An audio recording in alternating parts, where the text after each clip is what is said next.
Welcome to Inside UNCW Veteran Edition. I'm Joanna DeMott, the Military Program Coordinator for the Office of Military Affairs. Today, I'm honored to chat with Matt Mylott, Marine Corps veteran and Assistant Director for the Swain Center for Executive Education and Economic Development. I'm so glad you can join us. Matt, how are you today? I'm alive and well. Um, I would be ecstatic if it wasn't for the pandemic, as everybody else would say, but I'm doing as good as I could be. So, yeah. And we've got some weather heading toward us too, which is kind of making everybody a little weird. It is weird because we've been talking about it all morning. Like, they're canceling school early here in New Hanover County. So my daughters are getting out of class at like 12:30, 1 o'clock. So, and then on top of that, we just had the tornado that touched down and ended up, taking a few people with it, which was super tragic. But I guess it's appropriate to have hypersensitivity given, the recent volatile weather that we've had in our area. So it's just a world of change every single day. It absolutely is. I know that for you too, we enjoy chatting with one another, and I really look forward to kind of hearing your answer to some of these questions. And everything's always changing. We always have lots of things in the hopper. Weather aside, we're not going to let any weird tornadoes stop us. We're gonna dive right in. So I'm going to start with our questions. We're just going to roll out. What do you want others to think of when they hear that you're a veteran? I saw that question beforehand, and I'm still kind of like, what I would want them to think about. I've always been someone since joining the military. I've been someone that has always kind of like tried to mitigate the people that are like in your face saying thank you for your service, which is such a beautiful thing. Mm-hmm. And for whatever reason, it's always been something that I've tried to just like I said, mitigate, avoid, downplay. With my experiences that are synonymous with tens of thousands of other men and women that have served post 9/11, it's like, how do you answer thank you for your service? And what I've started saying is, I appreciate your kind words and support. Thank you for saying that. But, I've always struggled with it primarily, I think, because I look at the people who are no longer here that made the same sacrifices that I did, but, obviously our paths went different ways. And it makes me uneasy because it's just like, don't thank me, thank the people that aren't here. So as far as what I want people to think when they find out that I'm a veteran, I think like right at the tip, I would just want them to know that I have a profound gratefulness and appreciation for our country, for the set of ideals that our country represents, and obviously resonated with me my whole life up until I joined the Marine Corps. But then I would hope that they have a certain perception, almost judging a book by its cover, before they even get to know me, saying, okay, well, if Matt's a veteran, then this, and this. Mm. He can make, sound decisions, and, hopefully, potential employers or potential, colleagues within my network, they see me as a unique asset. Because obviously a majority of people in the workforce in the United States, they're not veterans. So I hope that the perception is in general with veterans, not just me, but that the outside world, the civilians look at veterans saying there's something unique about them and they bring something to the table, whatever that might be, because there's a myriad of different things that we as veterans bring into the civilian side. But I hope that, the average American citizen that's not a veteran, thinks that we're bringing something unique to the table, a unique skill set that we acquired through our experiences and our development within the military. And that correlates into a pretty niched value to whatever role I'm playing, either in the community or within a business. I found that a lot of some veterans will try to minimize that piece of them because they're apprehensive about the stereotypes that it can invite. So yeah, I get you. So yeah, I mean, diverse perspectives, but yeah, every service branch is different. Every experience is unique, even within the same branch. There's so many different possibilities of what you did, what you accomplished, maybe what you didn't accomplish, and what your experience was like. So to stereotype is really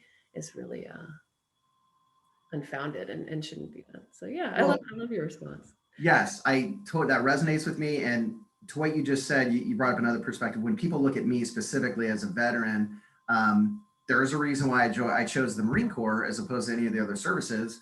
And I didn't know anything about the Marine Corps other than the fact that they typically had the reputation historically of being like the hard chargers and the go-getters. Not that any other service is not, but they have a very nuanced um, brand, within the United States. So when they find out that I'm a veteran, it's one thing, but when they find out that I'm a Marine veteran, like I feel like that just goes back to why I joined the Marine Corps in the first place. It's like, well, because it's the Marine Corps and it's not the other branches. And I want them to know that too. So I don't want just them to know that I'm a veteran, but I want them to go, oh, he's a Marine veteran. Okay. Oh, this is we're dealing with a different type of animal. So yeah.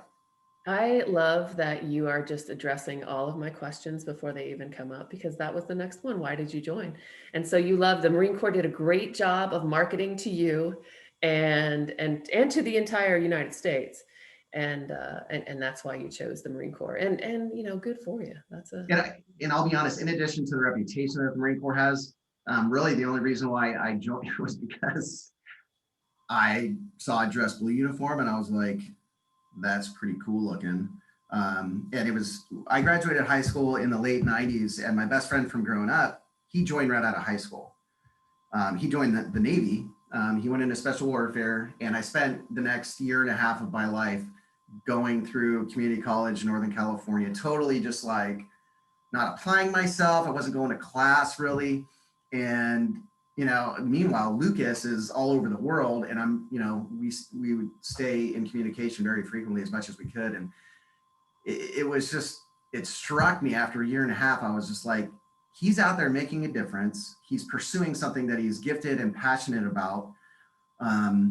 What the hell am I doing? I'm sitting here, I'm not going to class half the time because I want to go surfing or snowboarding. And, overnight he was at home on leave, Christmas of 99. And just out of the blue, we were sitting on his front porch, just talking. And I just said, can I do what you're doing, but like in the Marine Corps? And he was like, I mean, there's differences, but I mean, they have a similar element within the Marine Corps. I was like, dude, I think I'm going to join the Marine Corps. And he was just like smoking a cigar. And he was like, what? I was like, yeah, dude, I think I'm just going to join the Marine Corps. Like, I'm going nowhere right now. And I'm not kidding you. I walked into the recruiting office next day, never talked to any recruiter. And I walked in and I said, I want to join the Marine Corps and I want to do this. And they're just sitting there just frothing at the mouth like, oh, yes. How can we help you, Mr. Mylott? And no kidding, 10 days later, I was in boot camp. Like, it hit my mom, poor thing, because I was the middle child. I am the middle child, and I was always the mama's boy growing up. And boy, it hit my mom like a freight train. And mind you, this was January of 2000 is when I went to MCRD San Diego. And it was just an overnight, like I blinked my eyes and I'm staring on yellow footprints going, what did I do? This was the worst decision of my life. But then I got over it. So 10 days. You had some really effective recruiting going on there. Absolutely. I could be off. Maybe it was like 2 weeks, and this was pre 9/11. So, it looked different back then, but I walked in, I took the little micro ASVAB, and then the next day I took the ASVAB, and then like 3 days later, I was at like MEPS, got processed, physicals. They expedited my my security or my background check, and that was it. Yeah. I mean, my head barely stopped spinning upon graduation from boot camp. Like, okay, I guess I'm in the Marine Corps now. That's what this means. So you're in. What do you think is one thing that you learned that you wouldn't have had you not served? Man, one thing. You want me to nail it down to one thing? Or two or three or five or whatever. I'm sure there's tons, right? But yeah. Yeah. What do you use every day, do you think? I mean, I would say right off the bat, one of the most valuable things to me that I've taken away is the ability to deliberately make a decision. Mm.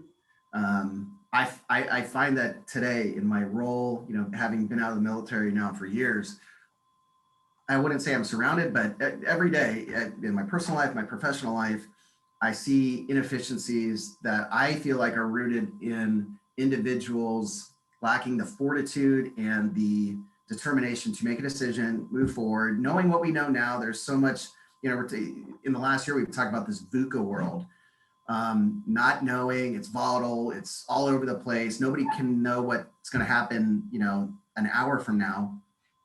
And I feel like specifically in the military, but also even more so in the Marine Corps, um, we pride ourselves on being able to make a decision and move forward. I find oftentimes in individuals that lack that determination, they're less efficient in whatever they're trying to accomplish. And in a lot of aspects of my life post-military, it's really benefited my experiences. I mean, after I separated in 2008, I spent 8 years as a cop, and holy cow. I mean, and obviously anybody knows that. Sure, all these, this unique skill set that you acquired through the military is going to correlate into being a peace officer. And boy, I mean, that validated the value that one skill or that one perspective, how it could benefit my role as a working professional. But then obviously I had all these great successes as a peace officer, but for personal reasons decided to move on to a different career and new opportunities for my family. But that's something that I've always appreciated. And I find myself talking about it oftentimes in meetings that I'm at with work. Well, we don't know what to do. And it's just like, people, we know that we don't know what to do, what is going to be the best decision tomorrow, but that doesn't matter because we have to make a decision today. So let's take everything that we have right now and move forward. And I appreciate that. What is it? The slogan at Marine Corps OCS is, well, actually, it's not the slogan. Ductus exemplo, which is leading by example. But you hear every day in the Marine Corps, a good decision today, right now, is better than a great decision tomorrow. And I really feel like that has really started playing out over the last 10 plus years in every aspect of my life. It's like, are we going to go out on the boat today? Well, I don't know what the weather is going to be. It's like, well, you're right. We don't. But what is the best decision right now? And that's, it sounds really simple and pragmatic, but I have found that, executing that mindset and that kind of posture in everything that I do has been beneficial to me. And I think it really does kind of set me arrest from a lot of my colleagues and people that I work with that, are more cautious. And there's so much value in being more cautious, but you need to supplement that with something else, because we all bring our unique skills and talents to the table as a team. And mine happens to be, making that decision and moving forward and just not stopping. And accepting the consequences for that decision too. So if it's not the right one, you're like, yep, I made that decision. I'm going to take it. Right. And, I could, any Marine, I'm sure your husband certainly can, but like being deployed, I look back on so many decisions that we had to make a decision. And within, 5 seconds, you're like, oh, but at that point, it doesn't matter. You need to keep moving forward. Like Rocky said, I can't remember which Rocky it was, but he was working with one of his, he was working with somebody, and he was saying, it's not how hard you can hit, it's how hard you can get hit and keep moving forward. How much you can take and keep moving forward. And that lies at the core of my operational tempo now, being, where I'm at in life. Yeah. So you can decisively execute, even if your team wants to be a little bit more deliberate. Yes. And, working at the university, there has been times where I've ruffled a couple of feathers and they're just like, whoa. And, talk about like I don't want to say stigma, but, you work in the academy as well. And it's like surrounded by academics. Like I find myself in conversations sometimes that people are kind of turned off by, that maybe they interpret it as like over aggressiveness or like overzealous, but I can totally understand why they would think that, not having the experiences that I have. But like I said, we all bring our unique talents, and it's great. We need those hyper cautious people, but we also need the people that oftentimes they're cautious to the wind, saying caution's great, but it's not going to grow our business. So you know what I mean? Yeah, And absolutely. I like filling that void. I like being that team member. And you need somebody on your team who does that. You really do. You need somebody to push the momentum, because we could get stuck discussing a probable outcome for months. And I at the university and in other places that I've worked, that's happened. Very much so. We're Very much. still talking about it, 6 months later, and we haven't done anything, and it's frustrating. Yeah. Yeah, nice. High. Paralysis, paralysis by analysis. Yes. It's so true. Mhm. So true. Having a preliminary meeting to plan an upcoming meeting. It's just like, what are we doing here, folks? I have one next week. But yes, absolutely. So so we've got what one of the many, many, many things that you've learned, how to execute, which is huge and important on any team. Who is somebody you really looked up to while you were serving, and why? Within the military or the Marine Corps or Within the what? military, and that could be even somebody you worked with while you were serving who was maybe a civilian, just somebody you looked to while you were serving. Yeah. So I love these questions, by the way, because I love not only talking about this stuff because it's enlightening to me, but I like talking with somebody that has lived it for longer than I did. The Marine Corps life. Um, right off the top of my head, right before we deployed to Iraq for the invasion, so this would have been early 2003. Um, we got like a batch of Marines that were new to our unit that had come from other units. And one of them, his name's Richard Gibson. When I first met him, the jury was out for like a month. I was just like, I can't figure this dude out. Bald head, has a goofy Michigan accent, tattoos all over him. Wasn't like super hardcore on PT, but he performed and he was physically fit. But I was like a fanatic back then, like at a dude, you need to calm down, stop running 5,000 miles a week and swimming this far, like calm down. Fast forward to we're deployed, we invade Iraq, and the invasion was just, I mean, the best way for me to sum it up is it's like it was a System of a Down album. Mhm. Like System of a Down's a hard rock band from the early 2000s, late 90s, and when we invaded Iraq, it was chaos. There was everybody experienced some pretty terrifying situations, and I observed Rich, just the way he operated and carried himself, in firefights, in ambushes where you think everything's fine, and then 10 seconds later it's just like all hell has broken loose. And he was the epitome of cool, calm, and collected. He wasn't a very outspoken person. He was the kind of guy that he would only say one or two things a day, but when he did, it was either very profound tactically or it was freaking hilarious, right? Which makes a good Marine. You're funny and you know your job. And we really developed this super tight bond.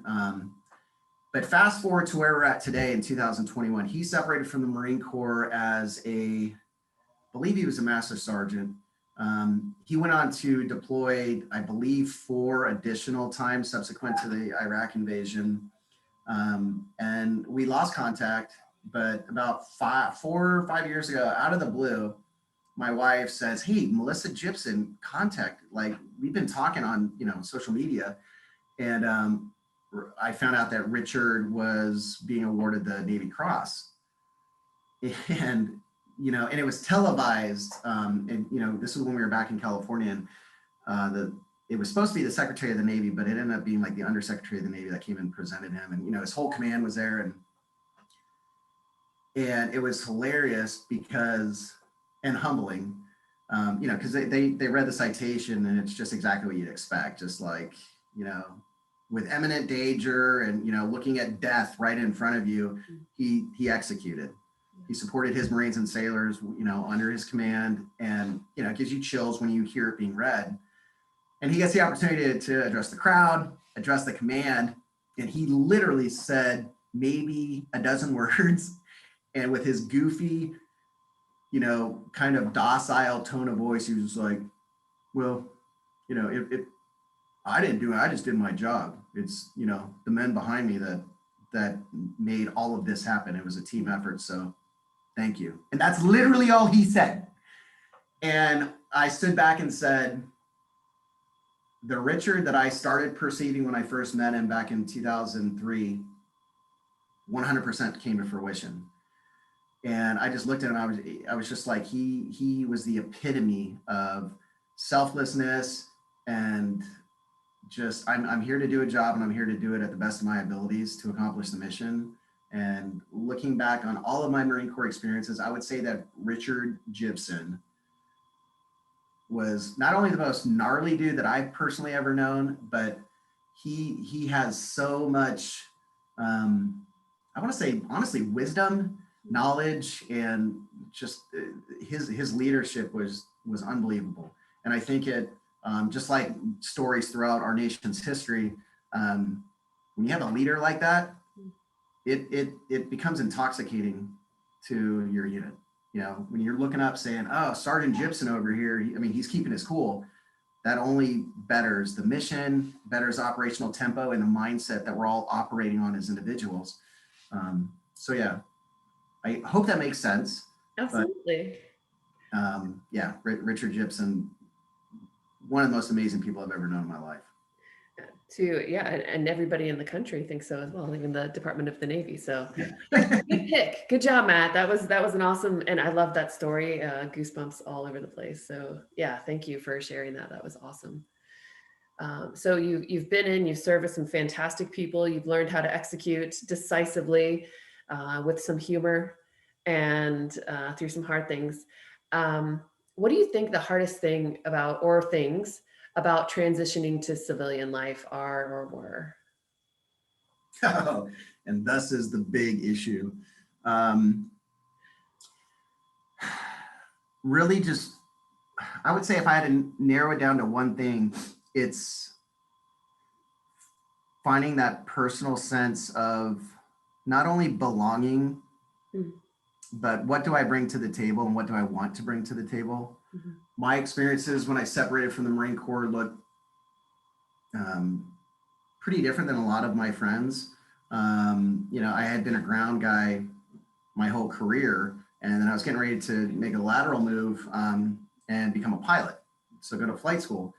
And because I had an age waiver, because I was a prior service, the Marine Corps had over-recruited on the air side at the time of when I was supposed to be going to flight school. So I had to make a decision, and all I wanted to do at that point was to go become an aviator. Mm-hmm. And I didn't have an interest in staying as a grunt. And so overnight, I really had to make a decision. Are we staying in the Marine Corps, or are we checking out? And it was a very fast decision. I made it within like a week, and it was extremely, extremely emotional. Because I love the Marine Corps. I love being a part of the team, and I hated the Marine Corps too. There's the whole other side of Marine Corps life, period.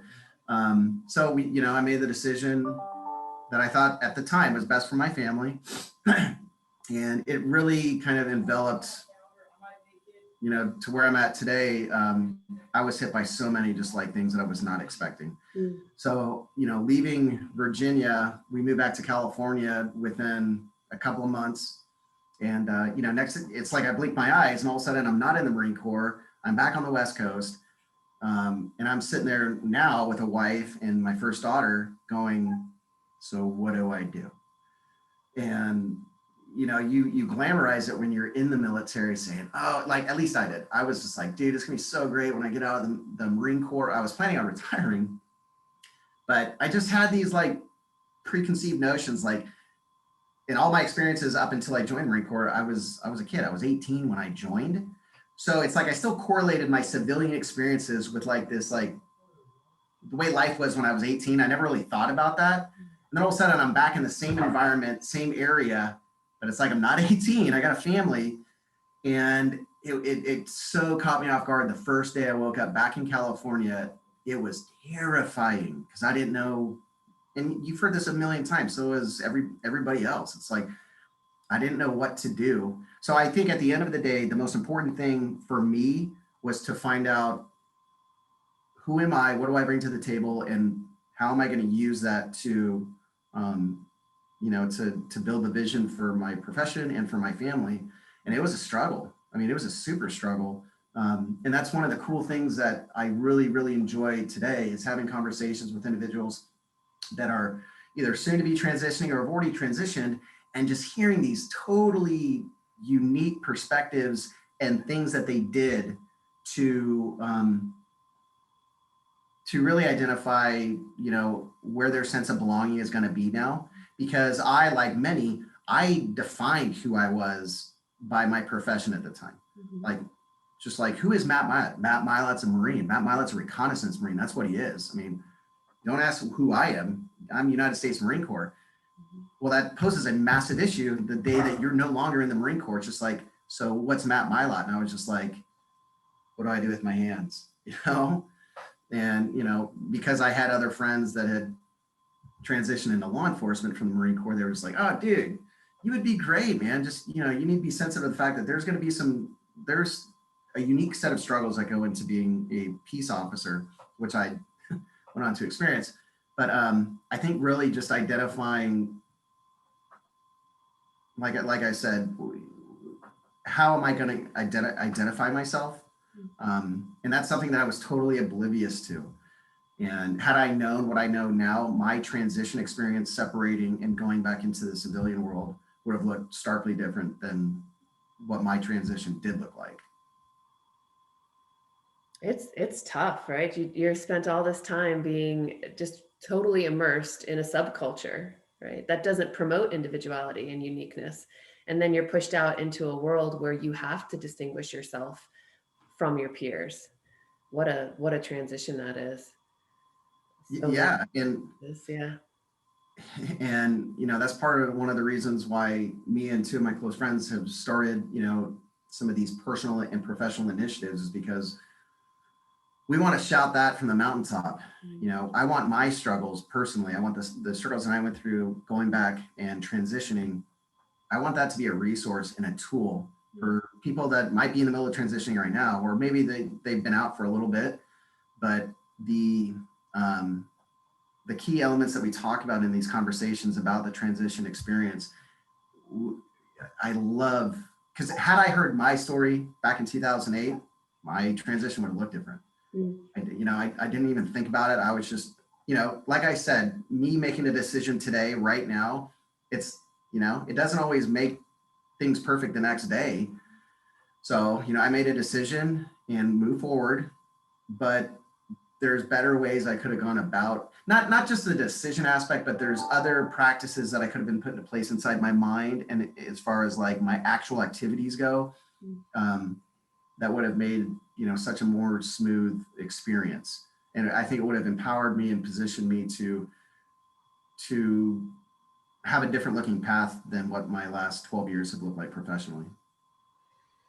Absolutely. And I think there's a reason that, many service members, when they transition out, the majority of them move jobs within the first year. And I think that a lot of people think, I don't have to do this anymore. I can go find this unicorn perfect job. I don't have to do this. And it's not that easy. So I'm happy that you're sharing your experience and your tools. And I would, if we can, I'd love to talk about one of these initiatives you alluded to, and that's the Signal Fire. Can you tell me a little bit about that? Yes, ma'am. About 6 months ago, one of my best friends, Rob Renz, Marine Corps veteran, also successful, owns a successful very successful State Farm insurance agency here in Wilmington. I'm actually in his office right now, trying to keep my sanity instead of working from home. Rob is a hyper visionary. Like, he never stops moving. He's like a shark. I mean, sharks can't stop moving or else they die. That's Rob. I get text from him at 4:00 in the morning, spitballing this idea he has for something. It's just like, dude, what are you doing? but it's inspiring 100%, regardless of getting a text at 4 a.m. He approached me 6 months ago saying, I have an idea. Why don't we start a podcast that's aimed at this? And I was just like, go on. And he says, we live in a target rich environment, being in southeastern North Carolina, you know, contemporaneous to two of the largest military installations in the country. Mm-hmm. So there's a lot of us, there's a lot of veterans, and there's a lot of still currently serving service members within our region. And there's this huge chasm that we all know exists, but we don't feel like there's an appropriate, I'm saying we now because I quickly got on board, but there's a chasm that exists between, you know, how successful you are in the military with being successful in the civilian side.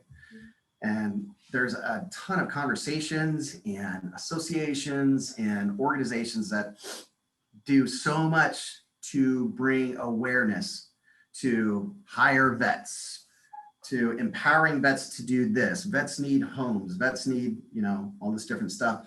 And really the impetus of where we are today is founded in, Rob and I were engaged with a lot of these organizations, and so many events and activities we'd walk away from saying, this is great, it's fun, it brings awareness, but at the end of the day, how are we impacting, how are we actually affecting the path of veterans? And not only veterans, but how are we affecting the perspective that our community has in looking at veterans and understanding those unique values that they bring to the community? We wanted to start a movement that was bringing impact. Like I said, we wanted to be a resource. We wanted to be a tool. We want to empower veterans and our community to make this world a better place in supporting veterans being successful within our communities. So we got in conversations really quickly with a local radio station here in Wilmington, 106.7 The Big Talker. It's a conservative talk show station. And we identified an hour a week that they had open air time, and we got a studio, and we said, we're going to start podcasts. It's going to be a radio show. We're paying out of pocket for this. And we want to start having these conversations. And every single episode we want to, it's very important for you to mention the third part of our trio, Evan Anderson, who's still serving in the Army up at Fort Bragg. Evan became part of the conversation very, very quickly too. So that was 6 months ago. And, you know, the whole mission, you know, the commander's intent of Signal Fire Radio is to better the mind, body, spirit, and tribe of not only transitioning veterans, but also of our community, and bringing together this shared perspective and understanding of what military life is like, but then how can this correlate into being successful as an individual, but also for the outside, the community to understand that and embrace that. Mm-hmm. So, you know, that we started recording in December of 2020, and we're at, I think we have like 25 episodes now. And holy cow, the momentum and the participation and the support that we've acquired, primarily through social media, but physically throughout our southeastern North Carolina region, it's been insane. And talk about just being poignant and like emotionally provocative. We've had individuals we don't know that have just reached out to us through, you know, a direct message on LinkedIn, basically spilling their guts saying, this is going to be a game changer for me. Like the content that y'all are discussing and sharing, I can apply and I can position myself now to have a better road ahead of me tomorrow in whatever aspect that might be. Because like I said, the 4 elements we always talk about, bettering the mind, body, spirit, and the tribe, i.e. our community. So every episode, every guest that we bring on, they have their own unique experience and background, and they bring what we feel is a pretty unique perspective and you know, key takeaways that are going to be of great value to the listeners, and not to mention for ourselves. I mean, literally, we're sitting there live on air and we're participating in a conversation with a guest, and it's like almost every day, it's like, holy cow, I've never thought about that. And it's like, as we continue this conversation, we're sharing it with the masses, and it's just, it's been incredible for us to experience as a team. But then to, to gain all of this support from individuals and knowing that we're positively impacting their lives, it's great. Because at the end of the day, I want to avoid in any way that I possibly can having other persons transitioning and having those negative experiences the way I did. Because like I said earlier, had I been a part of this conversation and had I been provided a lot of these perspectives, my path would look way different in a more positive manner. So that's what Signifire is. Then we started an apparel line, and our shirt. I mean, we literally our it's only t-shirts now, but our shirts are in 24 states already. We just started selling them like 2 months ago. And it's like every day there's people pushing pictures on social media, like this guy in Hawaii, this woman in Maine. We're just like, I don't even know who these people are, but it's fantastic. So it grew into that. And then now we've actually started a media company, Signifire Media Company. And basically what we're doing is we're replicating the successes that Rob's agency has had through his business, his very nuanced business development practices. Rob has grown his State Farm agency with a very, I guess, unique approach to how he leverages primarily LinkedIn through, content development, short 60-second videos that he posts that, garners attention and participation. So we're essentially replicating his practices and we're providing them to our client organizations. So we're equipping them to, not equipping them, we are producing these videos with them. We are, kind of like teaching them how to do a podcast. We're bringing them in for short podcasts that they can use in their own networks that we are pushing through our networks to grow their business. And, it's the momentum we've gained is insane. And, balancing both roles is, over the last couple of months is growing increasingly difficult for me, but that's a positive thing. And we look forward with super great expectations for what's to come. And honestly, all the positive impact that we're going to have. It's grown now from individuals and their paths. Now we're being able to implement strategies and initiatives that positively affect their business, So it's exciting.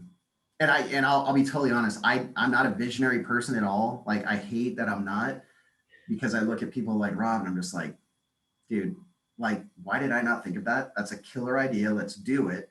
So I don't want to get any credit for the vision. I'm just, for lack of better words, I've kind of been along for the ride. But my role with the media company is, what I've done post Marine Corps and law enforcement, which is business development. My job is to grow and nurture relationships for them to understand the value that we bring to, or that we can bring to their business. And then obviously for them to trust us and ultimately decide to, invest in a partnership with us as we grow our business together. And the cool thing is if our, their success is our success and vice versa. If they're not crushing it at the end of the day, then we're not doing our job. So it becomes a very, compared to my previous jobs in healthcare and even in my career with the university, it's like oftentimes it's almost like this convincing game. Like, you have to convince them. But with the unique framework of our business model and how we kind of build the conversation with our potential clients, it sells itself. We're not sitting there playing the convincing game. It's, and a lot of times they're reaching out to us on LinkedIn saying, hey, can we get on a quick call and talk about what you guys are doing and how we possibly might be able to work together. So it's been exciting. We have great expectations, and I'm grateful to be where I'm at today professionally. That's really exciting. So you go from impacting individuals to impacting organizations. And that really brings in changing the, kind of like the zeitgeist, the cultural perspective of a veteran, right? If you guys can go in there to any organization and provide your input and what's been developed and how you're impacting the individual to an organization with no military affiliation, that shows, the world and anybody who's watching that veterans, anybody military affiliated, don't just, judge that book by the cover, because there's some amazing stuff going on underneath there. Yeah, I love that. Yeah, I can agree with you more. And one other thing I did want to add, kind of reflecting on what we've discussed thus far is for organizations and for individuals in the civilian side, and I'm talking business primarily. I've been a part of a lot of conversations where people are very, businesses and business leaders are real apprehensive at certain points of, possibly hiring veterans because they have this, I don't know, they have this, I guess, stigma of like, oh, this guy's, if we hire this guy or girl, she deployed many times, and we got this shell shock, TBI, battle riddled war child that's going to come and do finance for us. Mm-hmm. It's just like, I don't want to bring in some psycho nutcase who's going to go postal one day.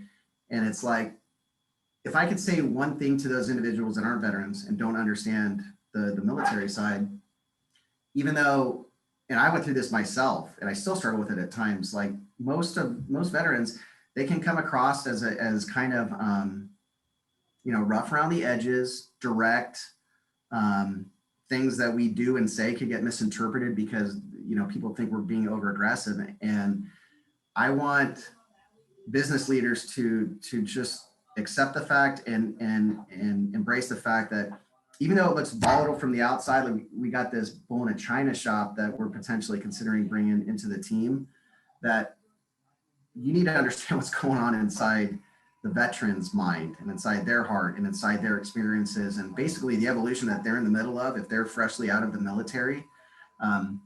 It's a deep, deep, deep emotional and psychological and physical struggle. And I think, the sensitivity that a lot of people have had towards hiring veterans on both good and bad side, I think the most important element right off the bat that we all need to keep in mind is the fact that it's not just you're looking at someone who might not be an instant fit as far as personality goes and they're like, how they function. Because it's even more of a struggle, way more of a struggle for the individual. So I think sharing that and us being collectively cognizant of would, and I went through the same experiences like at UNCW because I was, in between my stints in the Marine Corps, I finished my undergrad at UNCW. And kind of like what you and I were discussing earlier, it's like, I remember sitting in class and I felt like an outsider, and I was a poli-sci major, international affairs. So a huge part of our content and, our classes and the topics resonated very, very profoundly with me because of my military experiences. And, it would be a lie if I said there wasn't times when I would say something in class and it would be like dead silent. And I remember some of my friends that were college students, not veterans, being like, dude, I think the whole class was like shaking, like peeing their pants in fear because they thought you were going to snap. And in some ways, there was times when we were talking about political issues and diplomatic issues that like could not have disagreed more. So I definitely felt that inside. But the cool thing about UNCW specifically is we have such a killer veteran community, even back then. So, and it's no shock that it's part of your efforts and military affairs efforts. So I love that UNCW, the school that I'm an alma mater and that I am part of, the business team. I love that we have that brand reputation, in our country as far as being this like a killer place for, I should stop saying killer. There you go. There's another thing, killer. UNCW is such a great place for veterans to be, through their academic experience. And I love how welcoming and how, how at home veterans feel. Because I engage with them on a daily basis, just various guys that I know from the community that are, going through school at UNCW, and just knowing that they have that sense of, I don't want to say it's not safety, but just feeling comfortable, not feeling so much of an outsider. And I love being part of an institution that does that. We're definitely trying, but yeah, that's you're succeeding. I would say succeeding. You guys are succeeding. You're not trying. Thank you. It's easy and it's nice to do, and to have our staff and faculty hear stories like yours. And also, this is open for our students. So if they did see you around, they would know, hey, that's one of mine. That's one of my friends here. I can go chat with Matt. He's a pretty cool dude. So I always enjoy chatting with you, and I especially enjoyed this little segment here. I just am so grateful that you came on today. Thank you so much. Thank you for the invitation. I was super stoked when you asked me. Thank you for joining us for this UNCW Veteran Profile. Please join us next time as we get to know another veteran Seahawk.